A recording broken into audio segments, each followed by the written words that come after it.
तो permanent magnets करते हैं। परमानेंट मैग्नेट्स की जो मेजॉरिटी प्रॉपर्टीज़ हैं, यदि एक सेंटेंस में हम उसको समराइज करना चाहें तो इस सेंटेंस में समराइज कर सकते हैं। तो क्या है? Permanent magnets behave like magnetic dipoles. इसकी सारी प्रॉपर्टीज़, ऑलमोस्ट सारी प्रॉपर्टीज़ जो हैं वो इस सेंटेंस से निकल के आ जाती है। तो अब हमको यदि परमानेंट मैग्नेट्स की प्रॉपर्टीज़ डिस्कस करनी है तो एक बार देख लेते हैं कि मैग्नेटिक डाइपोल क्या प्रॉपर्टी डिस्प्ले करता है।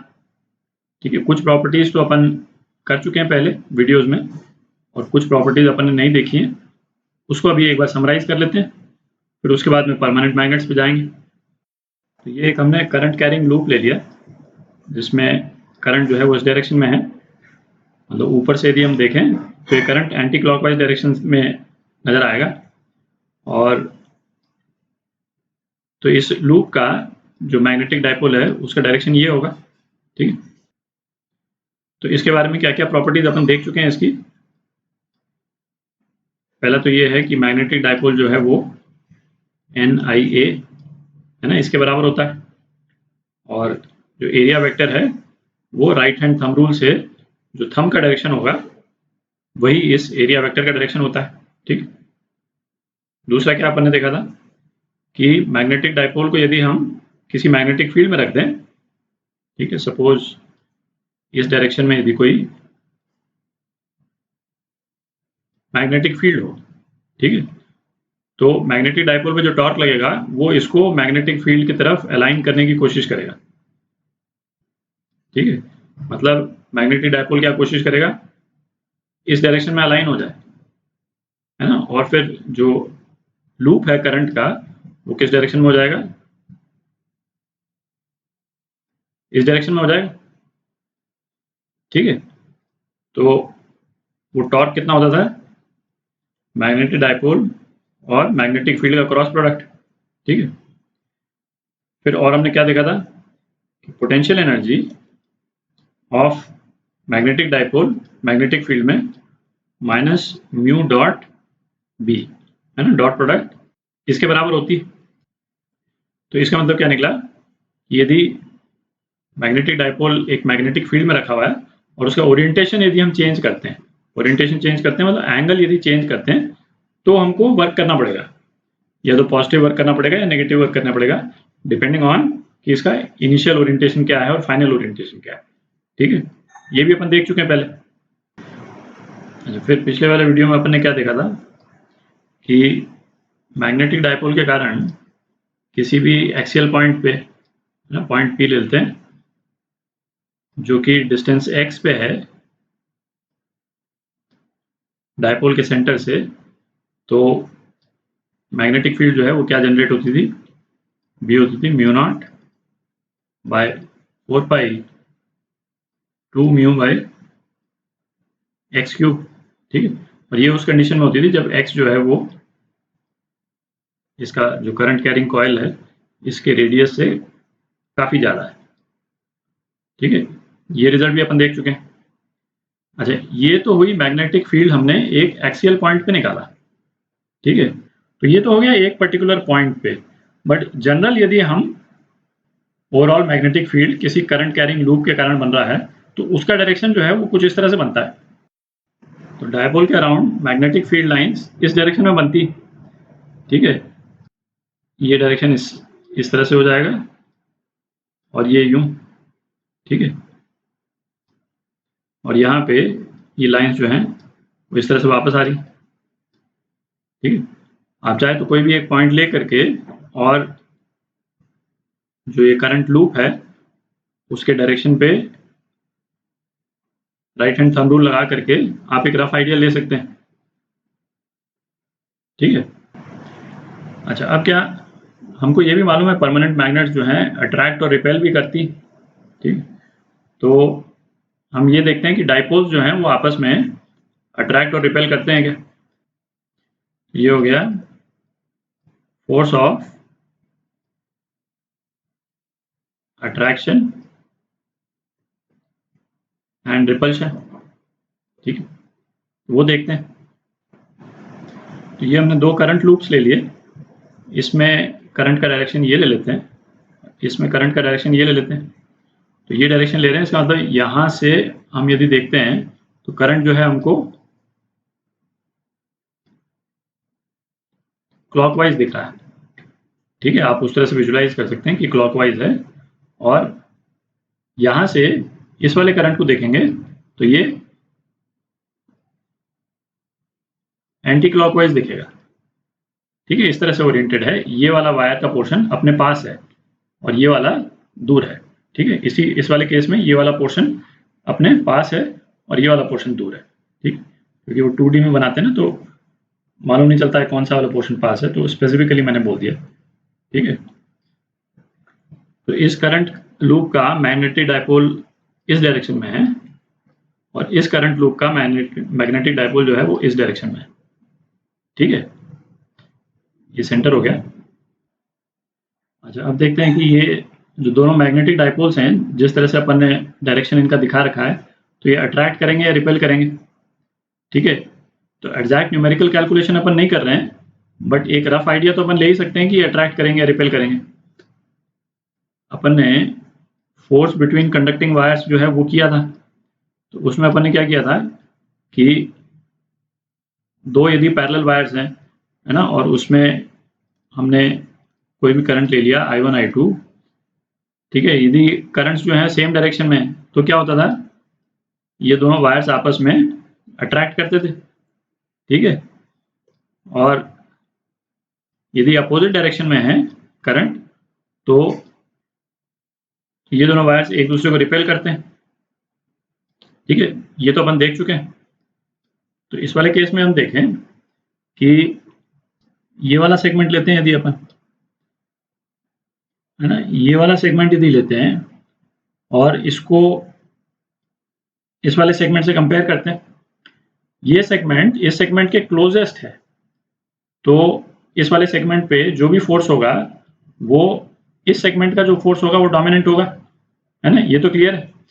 अच्छा, और ये दोनों वायर्स के सेगमेंट में करंट जो है अपोजिट डायरेक्शन में कैरी हो रहा है, तो जो ये वाला सेगमेंट जो फोर्स एक्सपीरियंस करेगा, इस डायरेक्शन में फोर्स एक्सपीरियंस करेगा।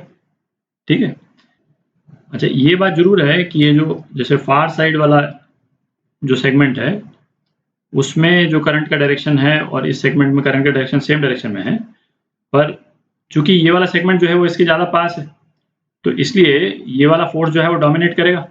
ठीक है, और इसी तरह से जो ये वाला सेगमेंट है उसको यदि हम इस वाले सेगमेंट से कंपेयर करते हैं, तो करंट का डायरेक्शन जो है इस वाले में अपोजिट डायरेक्शन में है, दिख रहा है, इस सेगमेंट का और इस सेगमेंट का। तो इस वाले सेगमेंट पे भी जो नेट फोर्स पड़ेगा अपोजिट डायरेक्शन में पड़ेगा। ठीक है, तो हम ये कह सकते हैं कि दोनों डाइपोल्स जिनका डायरेक्शन एक दूसरे को पॉइंट करते हुए है, ठीक है, वो एक दूसरे को रिपेल करेंगे, और इसी तरह से, है ना, हम इस वाले डाइपोल पे भी फोर्स कैलकुलेट करेंगे, है ना, तो ये डायरेक्शन आएगा। और सेम इसी तरह से यदि दोनों लूप्स में हम करंट का डायरेक्शन सेम डायरेक्शन में कर दें, तो देखते हैं क्या सिचुएशन बनती है। तो इस लूप में भी करंट का डायरेक्शन ये कर देते हैं, इस लूप में भी करंट का डायरेक्शन ये।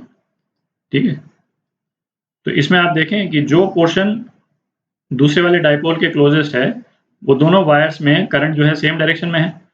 ठीक है, तो ये दोनों लूप्स एक दूसरे को अट्रैक्ट करेंगे। ठीक है, तो ये अपन ने डाइपोल्स की एक और प्रॉपर्टी देख ली कि डाइपोल्स जो हैं यदि अपोजिट डायरेक्शन में है तो रिपेल करते हैं और सेम डायरेक्शन में है तो अट्रैक्ट करेंगे। ठीक है, तो ये अपन ने देखा कि मैग्नेटिक डाइपोल्स की क्या प्रॉपर्टीज होती हैं और कोई मैग्नेटिक डाइपोल जो है वो दूसरे मैग्नेटिक डाइपोल के प्रेजेंस में किस तरह से बिहेव करता है। अच्छा, परमानेंट मैग्नेट्स को लेकर के हमारा फंडामेंटल पॉइंट क्या था कि परमानेंट मैग्नेट जो है मैग्नेटिक डाइपोल्स की तरह बिहेव करते हैं। तो अब अपन देखते हैं कि परमानेंट मैग्नेट्स मैग्नेटिक डाइपोल्स की तरह किस तरह से बिहेव करते हैं। तो यहाँ पे एक परमानेंट बार मैग्नेट हमने डिपिक्ट की है और उसको इस तरह से डिपिक्ट करते हैं, एक एंड जो है जिसको मैंने एन लेटर से डिनोट किया है, इसको हम बोलते हैं नॉर्थ पोल, और जो लेटर एस है ना, उसको हम बोलते हैं, जो दूसरा एंड है बार का, उसको हम बोलते हैं साउथ पोल, है ना। अभी देखते हैं थोड़ी देर में कि ये टर्म्स जो हैं वो हम क्यों यूज़ कर रहे हैं। तो ये हमने बोला कि परमानेंट मैग्नेट जो है वो मैग्नेटिक डायपोल की तरह एक्ट करती। तो सबसे पहला तो ये है कि भाई इनकी फील्ड जो है वो मैग्नेटिक डायपोल का जो फील्ड डिस्ट्रीब्यूशन है वैसा होना चाहिए, ठीक है। तो इस परमानेंट मैग्नेट का यदि फील्ड डिस्ट्रीब्यूशन हम देखेंगे तो वो कुछ इस टाइप का नजर आएगा। तो इस परमानेंट मैग्नेट का फील्ड डिस्ट्रीब्यूशन ऐसे नजर आएगा, और जो फील्ड लाइंस जो हैं उनका डायरेक्शन जो है वो ये रहता है। तो इस परमानेंट मैग्नेट के मैग्नेटिक डायपोल का डायरेक्शन क्या हो गया, ये हो गया, ठीक है। तो हम देख सकते हैं कि ये परमानेंट मैग्नेट ऐसे करंट लूप के इक्विवेलेंट है, जिसको यदि हम ऊपर से देखें तो उसका करंट जो है एंटी क्लॉकवाइज डायरेक्शन में है, ठीक है। इन दोनों कॉन्फ़िगरेशंस का जो मैग्नेटिक फील्ड डिस्ट्रीब्यूशन है वो बिल्कुल आइडेंटिकल है, ठीक है। उसके स्ट्रेंथ पे अभी आते हैं, बट जो शेप है मैग्नेटिक फील्ड डिस्ट्रीब्यूशन का, है ना, वो एग्जैक्टली आइडेंटिकल है। अच्छा, इसमें एक चीज ध्यान दें, ये मैग्नेटिक फील्ड लाइंस जो हैं वो मैग्नेट के अंदर भी एग्जिस्ट करती हैं, ठीक है। ये पूरा सर्कल है, ठीक है, कहीं पे भी ये सर्कल जो है डिसकंटिन्यू नहीं हुआ है, कंप्लीट सर्कल है।